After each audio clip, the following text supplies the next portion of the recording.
Good morning, everyone. How are we doing today? Thursday, July 23rd. And this is your daily financial news. Of course, remember, we are looking for 140 thumbs up. Also need a lot of questions. Today is Thursday, and thus far, I think I only have five, maybe eight questions to answer. So again, remember, any of these daily financial news, if you leave a question below in one of the comments, I will collect a list tomorrow, probably in the evening, and be ready to rock and roll Saturday morning just to run through your list of questions. If we don't have a lot of questions, it'll be a short call. I do commit to give you up to an hour. So if you have some questions you want to talk about, think about, ask me, feel free. I did want to do something fun this morning. I want to get Jimbo, my 15-year-old puppy, on camera. Everybody say hi to Jimbo. Yes, he's 15. Moves a lot slower than he used to. He's not been feeling very well, so I wanted to get him on camera, so I have that for years to come. Okay, there you go, buddy. Have a seat. Sit down. There you go. Good boy. Sorry about that. That was for me. All right, so what do we got today? First off, live sports starts today. Major League Baseball is opening day is today. I should say live sports of the big three, right? Baseball, football, and basketball. Because there has been golf and motor sports and some soccer and things of that nature. But anyways, the big three kicks off today, so or this evening. Lots of stuff going on. I don't know how to say this. I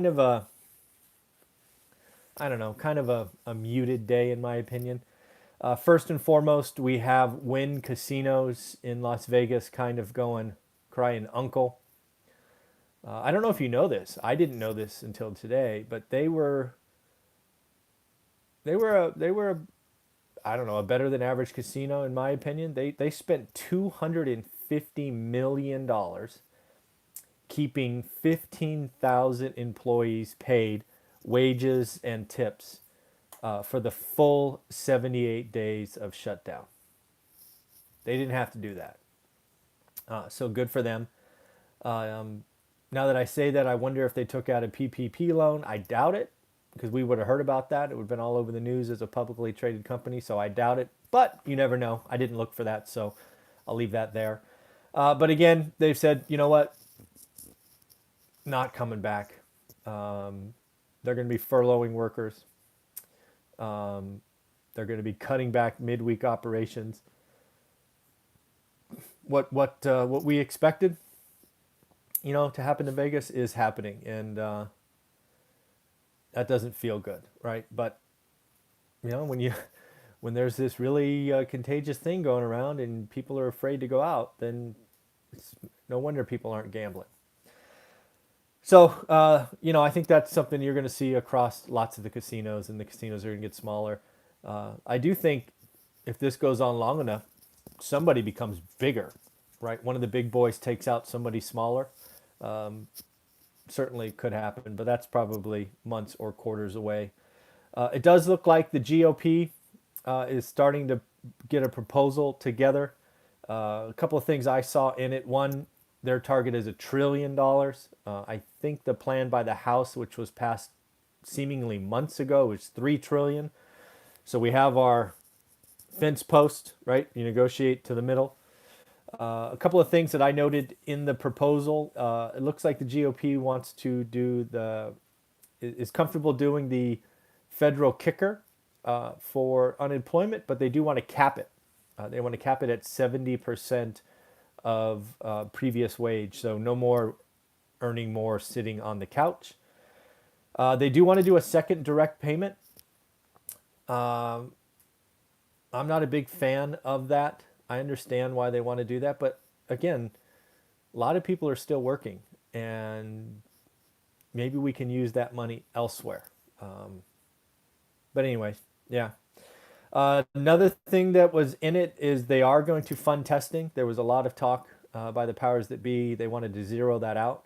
I didn't understand that, didn't dig into it, so don't know. It's just optically it doesn't make sense when we have a problem going on right now.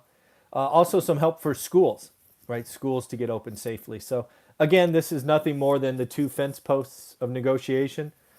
I do think it's a shame it's starting on the late July.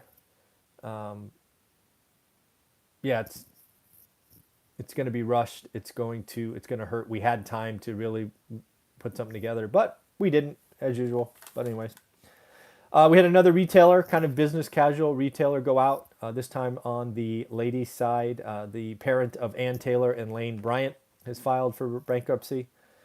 So that was interesting. Tesla had a big blowout number yesterday. I don't know how you could expect 3 cents a share, but earn $2.18 a share. That's that's amazing. That's almost 1,000% beat, or 10,000. What is that? I don't even know. That's crazy amount of beat. So, anyways, Chamath. Oh, I'm gonna mess this up. Palihapita. I don't know. He's one of those guys that I watch. Social Capital, I think, is his company. He talks about you're making a mistake if you look at Tesla as a car company. Yes, that's their focus today, but it's not where Elon's taking it. It should be looked at as a renewable energy. He is quoted as saying, "If Elon gets this right, he could be worth trillions." It's like, wow, that's a big ass number. They'd have their first full year of profit, likely going to be asked to join the S&P. Tesla's building their next big factory in Austin, Texas. No surprise there. We talked about that. I think the first time we talked about that was like 2 months ago, that their next factory would be in Texas. So yes, got another one right. A little disappointing. I told you last week, or we talked last Thursday. You can go back and listen to it. That I was a little bit nervous about how the unemployment number was. The rate of decline had slowed substantially. If memory serves, it was only down 10,000 week on week. That was pretty concerning.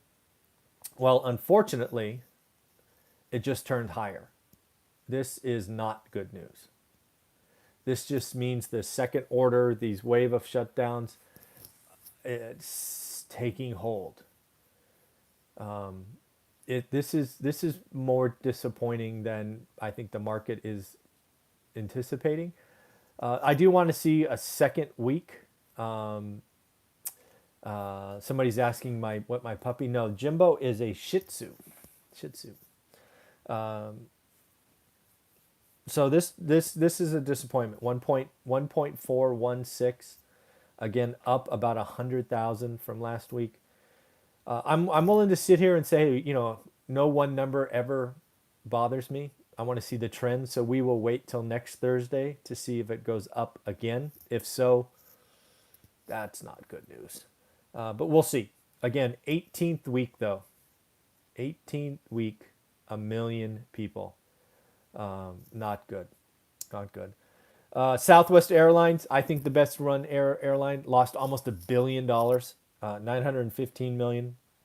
One thing about Gary Kelly, who's the CEO of Southwest, he says he's not cutting anybody. They are his business.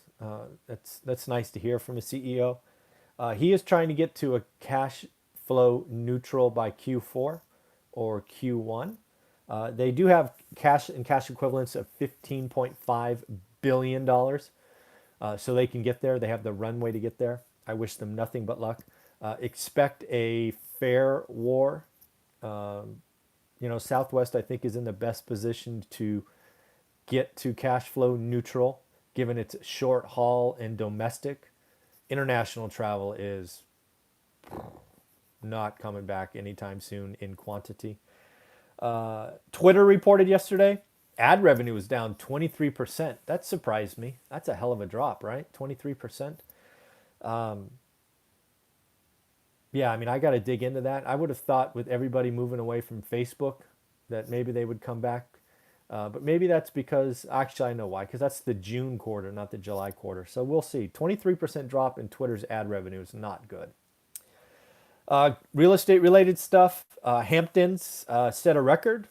1.1 million. Again, a lot of New Yorkers are going, nope, I'm out. I'm going somewhere else.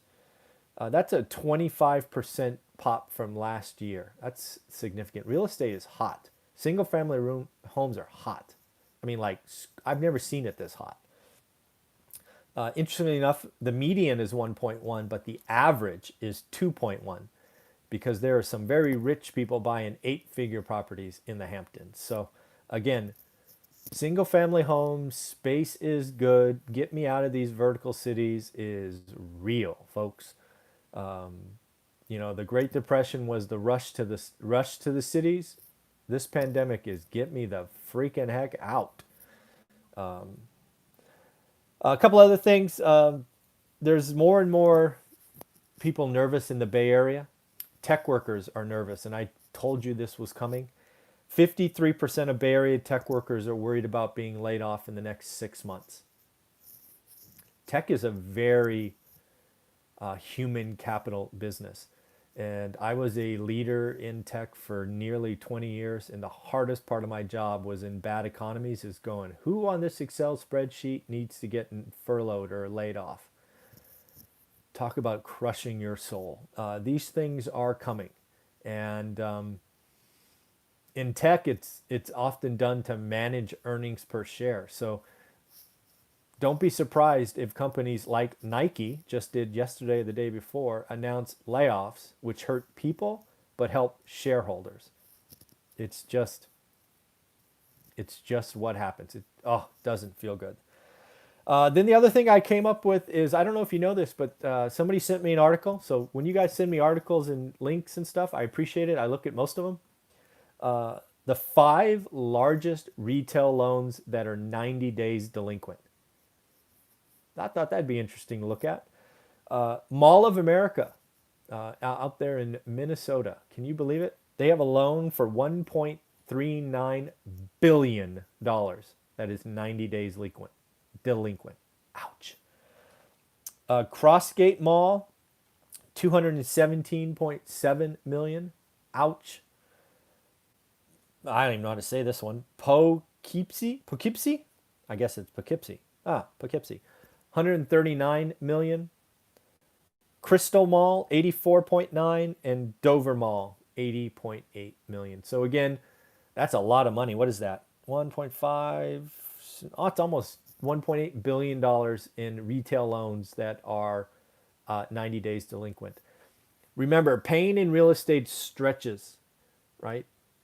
Mall of America, $1.39 billion, 90 days delinquent. That doesn't retrade for another 6 to 9 months, if it ever retrades. It just takes time. Real estate is not stocks. If you're looking for a deal in office or retail, you're probably late this year, but more importantly, probably next year. So just realize the time lag that comes into play. All right, everybody, remember, I want to talk to you Saturday morning. I need your questions, but more importantly, we need some thumbs up. I recorded this a little early today, given I'm going to talk to Jonathan here in about 10 minutes. But we only have 10 thumbs up, and we need 130, I think. I think that's the week. Let's say 130. All right, everybody. Have a wonderful day. Take care.